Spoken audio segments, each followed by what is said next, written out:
State 14, that's Nate Bauer. I'm Greg Pickel from Blue White Illustrated on the field at State Farm Stadium where the Nittany Lions just won a college football playoff quarterfinal here in Glendale.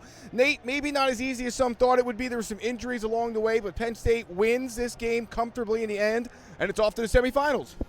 Yeah, there's got to be a little conflict, right? Because Penn State got past this test. It is, at this point, undeniably the best season of James Franklin's tenure at Penn State. Yep.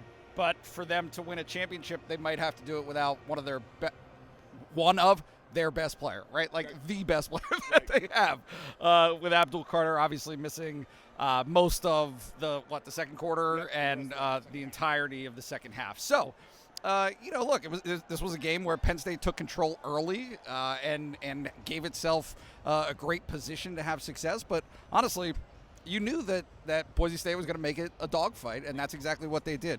I thought that Penn State handled Ashton Jeanty as well as they possibly could have hoped for. He broke loose a little bit at the end to keep things interesting, as Boise State was kind of fighting from 10 down. But for the most part, Penn State was able to inflict a bruising rushing attack, right, that was successful on the evening. And, look, I don't think anybody would say that this was Penn State's most dominant performance of the year. It didn't need to be, right? And so they were able to do what they needed to do, and now they're going to the semifinal. Yep. There'll be a lot of talk, we're sure, after this game and in the days ahead about Penn State maybe not running as much as some would have liked it to, but in the end, Nick Singleton rips off a long run to seal this game in the fourth quarter. Katron Allen was terrific for all four quarters of this contest. Penn State, of course, as you mentioned, though, defensively had some pass rush issues when Abdul Carter went out for obvious reasons tonight. Dennis Sutton and Smith Vilbert both banged up in this game, left the field. Jalen Reed left the field, did return, of course, after missing just one play. But Penn State team, they've talked all month long about how everyone's banged up. No one's 100% in college football right now if you're playing this far in. And they're going to have to try and get as healthy as they can for whoever they play in the semifinals, January 9th, Notre Dame or Georgia. Yeah, I thought that Amin Vanover had an underrated, big time. Right? I mean, he had an excellent night. There's a guy who has just kind of dealt with the process, right? I mean, things have not gone swimmingly for him through his the duration of his career. He got passed over at certain times on the depth chart, but it's actually funny because I talked to him the other day for media day, and he's just truly a team first guy. He was totally cool with it. He's like, look, he wants a championship more than he wants individual accolades. And guess what? He might be up for individual accolades if they need him as much as they did tonight. Yeah, if I followed the post-game stuff right, Zakee Wheatley was the defensive player of the game. Tyler Warren, the offensive player of the game. No surprise there.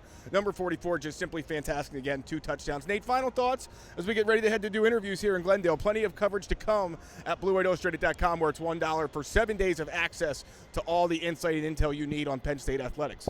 Yeah, I thought Drew had it was almost a replay of the Big Ten championship game in the sense that the best throws that he had tonight were unbelievable. They were so good. They were just excellent plays.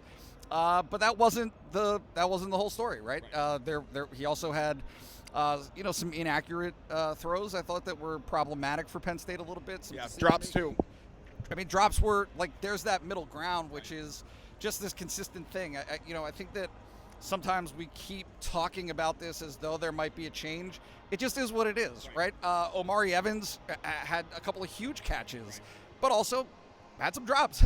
The third down catch that Trey Wallace had to keep the drive alive in the fourth quarter it had set up the Nick Singleton touchdown. Like, that was a tremendous catch, and those were tremendous plays that those guys had, but at the same time, they let them down a little bit in other times. So, look, this is the team that Penn State has. I don't think that anybody would argue that it is a perfect team, but that's not what you have to be.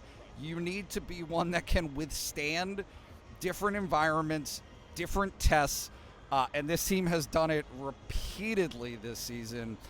Most recently, obviously, tonight. Yeah, one final thought on that. Penn State, this team closes out games, Nate, and that wasn't always the case in the James Franklin era. Yeah, and look, they took the ball back with 9 minutes and 20 seconds to play and bled the clock efficiently, effectively. They needed one or the other, right? They either needed a score to go ahead by 3, three scores, or to bleed the clock. And honestly, they did both. Right. So when you can do that, it just gives you an opportunity, and that's all that these guys have been playing for. That's all they've been hoping for, and now they get another one. That's Nate Bauer. I'm Greg Pickel. We wish you a happy New Year's. We go into 2025. Penn State will not wait until August to play its first game this year because the Nittany Lions are headed to the College Football Playoff semifinals in the Orange Bowl next week. We will talk to you next from Miami as the Nittany Lions head on to play either Notre Dame or Georgia in the next round of the College Football Playoffs. Cool.